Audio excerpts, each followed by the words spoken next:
Everyone. So the Los Angeles Lakers need another big man.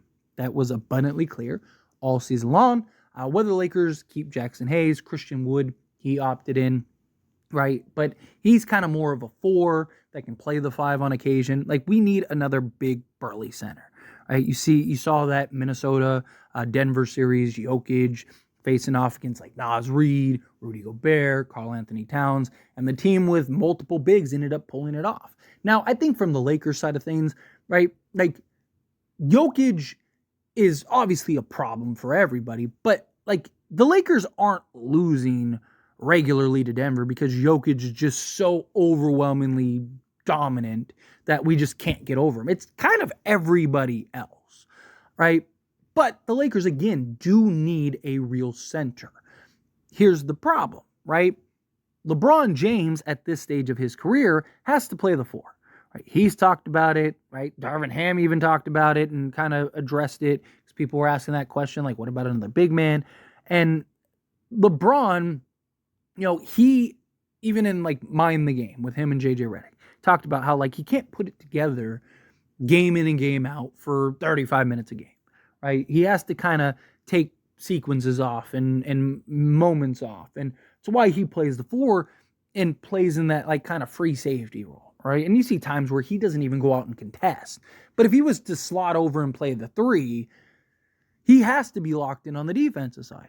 Now, if you have the right team with the right pieces, maybe he could put a little more energy on the defensive end. But again, it's like how much can he put in to where he doesn't get completely worn down and then now he ends up, getting hurt or he's just done by the time we get to the playoffs because we still would need him. Even if the Lakers were to land another star or something like that, still going to need LeBron James. Right? And Anthony Davis, he's been very vocal and open about like, hey, I don't want to play the five, right? He wants to play the four. And the Lakers aren't just like, who cares what Anthony Davis wants? No, like they're doing everything they can to appease Anthony Davis. They plan on building a team around Anthony Davis, and he's the future of the Lakers post LeBron James. But Anthony Davis knows, as well as the Lakers know, that LeBron's going to play the four. It's why Anthony Davis isn't like pushing incredibly hard for him to play the five. He's just kind of been like, hey, I don't really want to play the four, but it's what I got to do. So I'm going to do it. So it begs the question of like, how should the Lakers approach getting a center, right?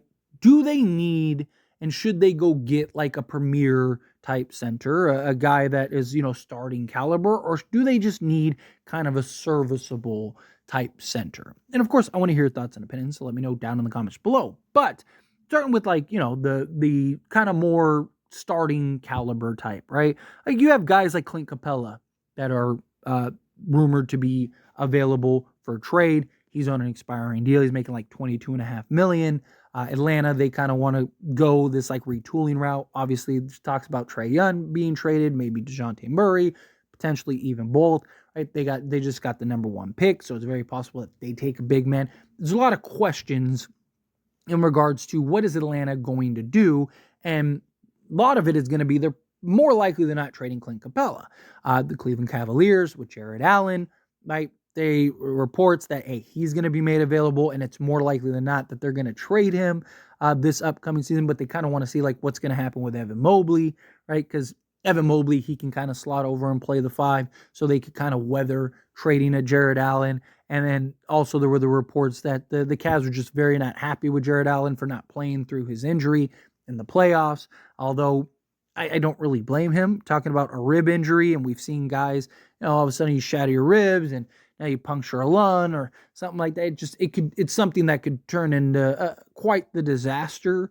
And it's not like Jared Allen is, just spot up 3-point shooter that's not taking a ton of contact. He's a big man that's constantly getting hit and elbowed and, just banging with the big fellas. So Lakers could go that route, right? Where they bring in, say even like a Clint Capella, right? And maybe Clint would even be okay with coming off the bench. But the problem is like he's a guy that's making $22.5 million. You're paying somebody like that the money to start, right? And Clint Capella, he's one of the better offensive rebounders. He's decent shot blocker, right? He's a guy that does and solves a lot of what the Lakers need. Same thing with Jared Allen, right? Jared Allen is a little more undersized, like, height wise, but he is, a big burly body that can, do some damage, right?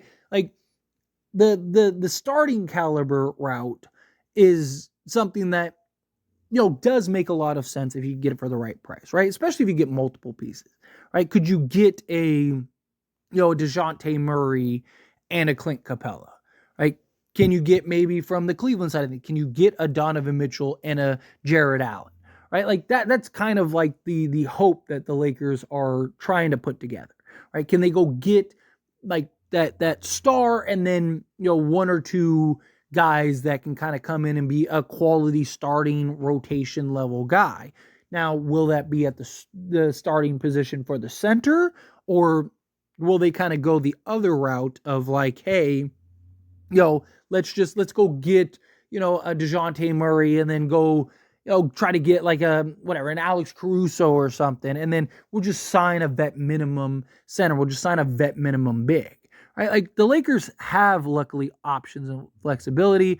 I've seen people throw out the possibility, like, what about if you draft a guy? A couple things about that though. One, the Lakers are probably trading their 17th pick. So if you are drafting a center, it's with the 55th pick in the second round. One, you're talking about a second round pick that probably needs to develop and is probably a question mark. Two, even if he does come in and he is able to kind of play some, rotation minutes or something like that, he's a rookie. So how much can you rely on him? Like, do you really want a rookie going up against a Jokic? Probably not. Right? You saw Jokic just completely embarrass Rudy Gobert, who's a 4-time Defensive Player of the Year and is probably one of, if not the most well-equipped centers at defending Jokic, right? And they actually had Karl-Anthony Towns on him, and Karl-Anthony Towns actually did a very good job on Jokic, right? Even like a Zach Edey, I've seen a lot of people throw out there, right? And like, yes, he's a big body that could, it would be hard to move, but he's a rookie. Like Jokic is probably taking him to school, and it's probably not even close, right? So even if you did kind of go the rookie route, and again, you got the developments, and if you're going to do that, why not just bring in a Colin Castleton, or you might as well just keep a Jackson Hayes, or it's just, I don't necessarily know if like that's the best approach. Like I'd like a more veteran center, somebody that kind of helps win now a little bit more. Again, you could kind of go the route of, the trade where maybe you trade for a Clint Capella or Jared Allen, or the alternative is you go get a free agent center, right? Can you convince a Valanciunas to come to the Lakers, where he's a guy that I think would be okay with coming off the bench and starting spots? An Andre Drummond would be a cheap alternative that I think could come in and play some quality minutes. I mean, there's an argument to be made. He's the best backup big man in the league, right? And when he started, his numbers are crazy when he started for Chicago this season. But like, I just think like you need somebody personally. I think you need somebody that can start in a pinch and in a spot, right? Because LeBron James and Anthony Davis are going to miss some games over the course of the season, right? I mean, LeBron and Anthony Davis were incredibly healthy this season, which is great, and hopefully that continues going forward, but they still missed games this year, right? It wasn't like they played all 82 games. So anybody like we'll say a Valanciunas, right, for example, right? Like if you were able to go and sign him, he's probably going to start a third of the season, if not more. Right? He's probably, because every time LeBron ends up missing a game, right, you just slide AD to the 4 and then bring in Valanciunas at the 5. Or, if Anthony Davis misses a game, right, you just keep LeBron at the 4, slide in Valanciunas at the 5. So I think that there is this, like, get a guy that can come in, kind of play a key role off the bench and get quality rotation minutes, but also on any given night can just step up and start for you, right? And in certain matchups, maybe you do move LeBron to the 3, and like say again, you're playing Denver, right? It's like, okay, well, hey, Braun, sorry, we got to get you in. We got to have you play the 3 tonight, right? Denver, we need Valanciunas or whoever, Clint Capella or whoever to kind of body up Jokic, and then have Anthony Davis kind of be the help, right?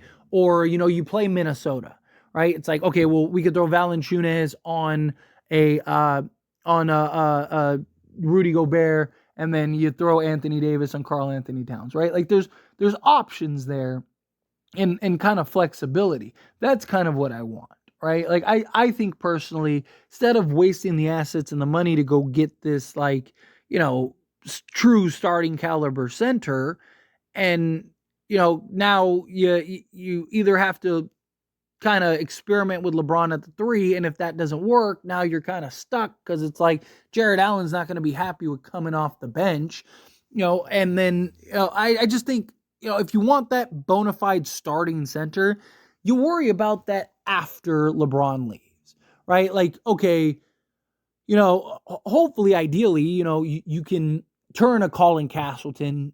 So you say LeBron sticks around for the next 3 years.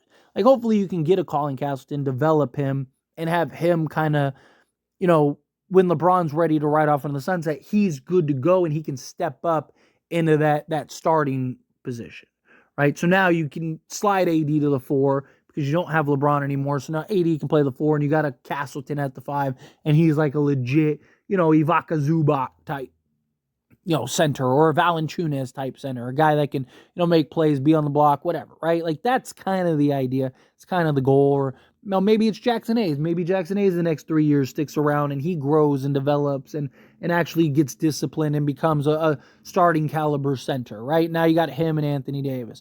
There's options, flexibility there. But anyway, as always, this is a discussion. I pass a question on you. Let me know your thoughts and opinions down in the comments below. What do you think? How do you feel? What are your thoughts?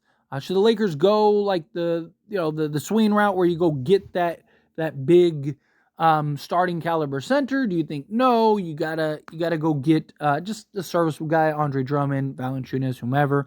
Again, however you feel, whatever your thoughts are, love to hear it. Let me know down in the comments below.